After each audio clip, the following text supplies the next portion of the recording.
यार ये कोई पीटीसीएल वालों को क्यों नहीं हैक करता? प्लीज यार, कोई अगर सुन रहा है, कोई कर सकता है तो करो भाई। मैं जलील हो गया हूँ कंप्लेन कर करके, मेरा नेट नहीं चल रहा, किधर जाऊं मैं? और भाई आप लोगों ने भी सुना होगा कि नेशनल बैंक पे जो है साइबर अटैक हुआ और इसको काफी ज्यादा हाईलाइट किया जा रहा है, लेकिन ऐसा नहीं है कि इससे पहले किसी और बैंक पे नहीं हुआ, ठीक है? तो हबीब बैंक पे और दूसरे बैंक पे होता है, लेकिन वो उसको थोड़ा सीक्रेट रखते हैं क्योंकि तो इससे क्योंकि सीन ये होता है कि बैंक की जो इमेज पे वो काफी बुरा असर पड़ता है, क्योंकि हमारे लोग काफी ज्यादा नॉर्मल और उनको किसी चीज की कोई समझ नहीं है और वो इसको पता नहीं अजीब सा मतलब रंग दे देंगे कि भाई ये हो गया वो हो गया, इस बैंक में अकाउंट नहीं खुलवाना है ऐसा। तो अब क्योंकि नेशनल बैंक तो गवर्नमेंट का बैंक है तो इस वजह से इस बात को काफी ज्यादा एक्सपोज किया गया, मतलब सारों के सामने ये बात आई है और दूसरे बैंक जो है इसको छुपा लेते हैं। अब यहाँ पर ये जो अटैक है इससे आपको क्या नुकसान होगा और अटैक किस तरह हो सकते हैं, और स्पेशली वो लोग जो इंटरनेट बहुत ज्यादा यूज करते हैं और मेरी वीडियोस मतलब आप लोग रेगुलर देखते होंगे, तो आप लोगों को मैं बता दूं कि आपको किस किस तरह की वेबसाइट्स पे नहीं जाना चाहिए। खुद को अगर आपने बचाना है कि आपका डाटा किसी दूसरे बंदे के पास ना जाए और आपका डाटा जाने के क्या नुकसान हो सकते हैं, तो इस वीडियो को पूरा देखना, मजा आएगा आपको। और लाइक वाइक कर देना, कमेंट आपका लाजमी है भाई। खतरनाक 5 वेबसाइट आपको बताऊंगा तबाही वाली, ऐसे बहुत ही मजे वाली,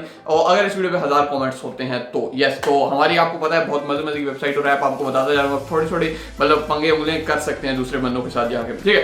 तो आप लोगों को पता है कि आप लोगों का जितना भी डाटा होता है, जो भी आप बैंक में मतलब जब आप जाते हैं न्यू अकाउंट खुलवाते हैं, तो वो आपका सारा डाटा ऑनलाइन पड़ा होता है। अब ऑनलाइन ऐसे नहीं है कि ऐसे ही बस फेंक दिया जाता है, कोई भी उसको एक्सेस कर ले। उसको एक्सेस करने के लिए आपका पासवर्ड या आपका यूजर नेम वगैरह और सारा कुछ होता है, लेकिन वो डाटा ऑनलाइन पड़ा हुआ है, किसी भी जगह पे सर्वर में पड़ा हुआ है। जैसे आप लोग कोई मूवी डाउनलोड करते हैं तो आपके एसडी कार्ड में, आपकी मोबाइल की इंटरनल स्टोरेज में जाती है, इस तरह आपका डाटा जो है ऑनलाइन सर्वर्स में पड़ा रहता है। अब यहाँ पर बैंकिंग जितने भी बैंक वगैरह हैं इनके खुद के ऑनलाइन सर्वर होते हैं, लेकिन यहाँ पर फॉर एग्जाम्पल आपने अगर कभी वेबसाइट्स के बारे में या ब्लॉग्स के बारे में पढ़ा है तो आप लोगों ने होस्टिंग के बारे में सुना होगा। तो वहां पर यह होता है कि हम लोग कहीं बाहर से, फॉर एग्जाम्पल मैं एक वेबसाइट क्रिएट करता हूँ तो मैं बाहर का एक कुछ सर्वर जो है वो ले लेता हूँ मंथली रेंट के ऊपर, और वहां पर अगर मैं शेयर्ड होस्टिंग यूज कर रहा हूँ तो वो जो सर्वर है वो शेयर हुआ होता है। खैर ये हम टॉपिक थोड़ा हट रहे हैं। तो यहाँ पर भाई आप लोगों का डाटा जो ऑनलाइन पड़ा होता है, आप सिंपल इस तरह समझ लो।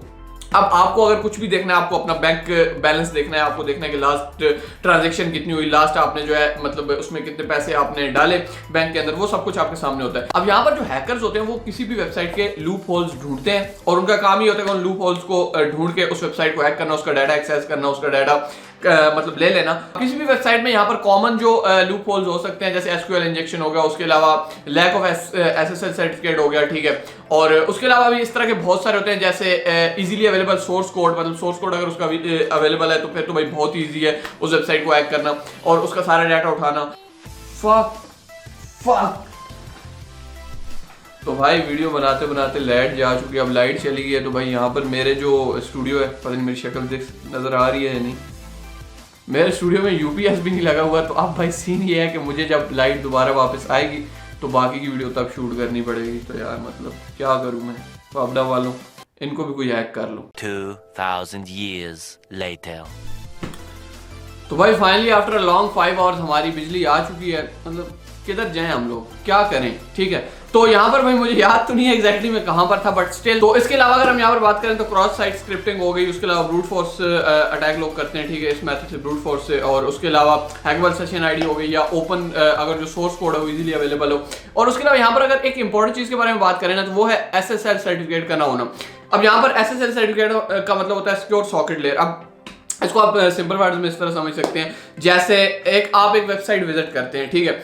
उस वेबसाइट पे अगर तो एसएसएल सर्टिफिकेट लगा हुआ है तो उसमें ये होगा कोई भी इंट्रूडर, कोई भी थर्ड जो पर्सन होगा वो उस वेबसाइट से आपका डाटा नहीं उठा सकता, वो उस वेबसाइट और आपके दरमियान रहेगा। लेकिन अगर उस पर एसएसएल सर्टिफिकेट नहीं है तो हो सकता है उस वेबसाइट से आपका डाटा उठा लिया जाए। अब एक वेबसाइट है, आपको किस तरह पता चलेगा, पहले ये बात कर लेते हैं कि कौन सी वेबसाइट पे एसएसएल सर्टिफिकेट है। तो एसएसएल सर्टिफिकेट जिस वेबसाइट पे लिखा हुआ होता है तो ये इंक्रिप्शन होती है बेसिकली एचटीटीपी और एचटीटीपीएस। तो अगर आप किसी भी वेबसाइट को उस पर क्लिक करेंगे तो अगर उस वेबसाइट के पीछे एचटीटीपी और आगे www.com, ये जो भी आगे वेबसाइट का नाम है फलाना.com, dimkana.com, ठीक है, तो वो अगर उसके पीछे एचटीटीपी सिर्फ लिखा हुआ है तो समझ लो उसके साथ एसएसएल सर्टिफिकेट नहीं लगा हुआ। अगर एचटीटीपीएस है तो उसका मतलब ये है कि उसके साथ एसएसएल सर्टिफिकेट जो है लगा हुआ है। तो आप वहां पर क्या हो गया, लाइट क्या हो गया तुझे, एसएसएल सर्टिफिकेट अगर लगा हुआ है तो भाई उधर ये है कि आप अपने पासवर्ड वगैरह दे सकते हैं, कोई थर्ड बंदा उसको नहीं उठा सकेगा। तो ये सीन होता है बेसिकली। वैसे भी आपको अब तो गूगल भी आपको मतलब कर देता है, अगर वेबसाइट मतलब इतनी ज़्यादा क्रेडिबल नहीं है, मतलब उतनी ऑथेंटिक नहीं है, तो गूगल भी आपको ये बोल देगा भाई इस वेबसाइट पे अपना कोई भी डाटा वगैरह मत छोड़ो, या फिर आपको वो उस वेबसाइट पे विजिट करने से ही मना कर देगा। कुछ केसेस में ऐसा भी होता है, कोई अगर बिल्कुल न्यू वेबसाइट हो बगैर SSL सर्टिफिकेट, हाँ अगर कोई वेबसाइट रैंक हुई है तो उसका SSL सर्टिफिकेट अगर किसी वजह से कुछ टाइम के लिए एक्सपायर हो गया तो वो सीन एक अलग है। तो आपने भी कोशिश करनी है कि जो वेबसाइट पे SSL सर्टिफिकेट है पीछे एक लॉक का भी निशान बना होता है, सिक्योरिटी का बेसिकली वो निशान होता है, ताला सा बना होता है, क्या कर रही है, ठीक है। तो आपने वो ध्यान रखना। यहाँ पर किसी भी एक लूप होल का यूज करके जो हैकर है वो किसी भी चीज का, जरूरी नहीं है कि वो बैंक के उठाएं, किसी भी जगह से जहां से उनको ज्यादा लोगों का डाटा मिल सकता है एक जगह के ऊपर, वो वहां से उठा सकते हैं। तो आप लोग ये सोच रहे होंगे भाई वो इसका करते क्या होंगे। तो यहाँ पर भाई इसके कुछ जो कॉमन मतलब रीजन हो सकते हैं, मकासद हो सकते हैं, वो ये हो सकते हैं कि या तो आपने अक्सर देखा होगा कि कुछ वेबसाइट्स पे मतलब फॉर पाकिस्तानी हैकर्स जो है वो अपना झंडा लगा देंगे वेबसाइट के ऊपर, या कुछ भी इस तरह का सीन कर देंगे। तो उसमें सीन ये होता है कि वो मतलब जस्ट एक दूसरे कंट्री के ऊपर अपना दिखाना चाहते हैं कि भाई हम लोग मतलब इस साइबर सिक्योरिटी में, इस IT में आपसे कितना आगे हैं। वो जस्ट एक बर्तरी जिसको बोलते हैं ना, मतलब अपनी मतलब सुपीरियर खुद को दिखाना चाहते हैं, वो सीन बस करते हैं।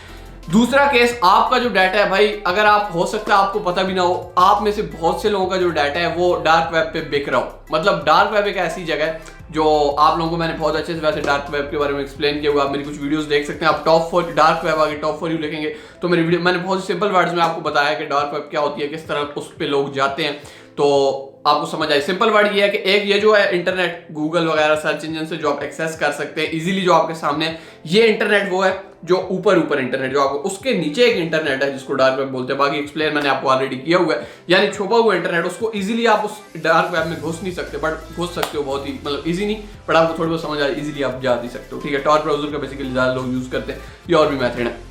अच्छा, तो यहाँ पर भाई आपका डाटा आपको पता भी नहीं होगा, डार्क वेब पे बिक रहा होगा, लोग वहां पे खरीद रहे होंगे, आप यहाँ पर बड़े खुश हैं कि बड़ा काम है। अब यहाँ पर इसका रीजन ये भी हो सकता है कि क्योंकि आप लाखों लोगों का डाटा एक जगह पे आ गया, तो जो ये एजेंसीज वगैरह होती हैं डिफरेंट कंट्रीज के, अब जैसे हमारे पाकिस्तान के जो मतलब मुखालिफ मुल्क हैं, तो उनको लोगों का डाटा चाहिए होता है, मतलब जाहिर सी बात है उनको बहुत से उनके काम होते हैं। अब यहाँ पर मैं सब एक्सप्लेन तो नहीं कर सकता, ठीक है। तो उसके लिए वो डाटा जो है बेचा जाता है, और जरूरी नहीं है कि उनको ही, बाकी मार्केटिंग वाले के, मार्केटिंग के जो लोग करते हैं उनको भी आपका डाटा चाहिए, आपका नाम पता सब कुछ और आपकी सारी डिटेल्स, और मतलब बहुत से सीन हैं, ठीक है। तो आपका डाटा हो सकता है वो बेचने के लिए उनकी हो। थर्ड ये हो सकता है कि हो सकता है मतलब कभी कभी तो इस तरह भी सीन होता है कि जो मतलब दूसरे बैंक वगैरह होते हैं वो, ये इधर इस सिनेरियो में इसका चांस नहीं है, बट जो दूसरी कंपनीज होती हैं, आपके जो कंपटीटर होते हैं, वो आप पे अटैक करवाते हैं। और यहाँ पर जो मतलब कोई भी बिजनेस है वो लाखों करोड़ों रुपए खर्च करता है अपनी वेबसाइट्स को सिक्योर बनाने के लिए, तो यहाँ पर ये सीन है। और बाकी यहाँ पर अगर इस मामले में देखा जाए, ये जो अभी नेशनल बैंक वाला हुआ है, तो इसमें उन्होंने कहा है कि भाई आपको कोई भी डाटा चोरी नहीं हुआ, बट डाटा तो शायद वाली बात है हुआ ही हो।